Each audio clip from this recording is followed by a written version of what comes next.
এই যে বন্ধুরা আজকের মেনু।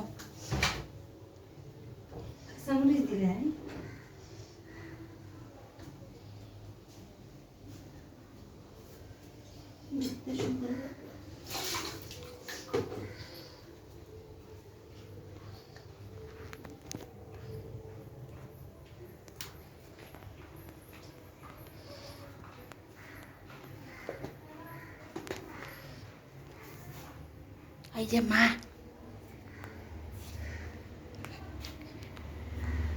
লবণ দিচ্ছে।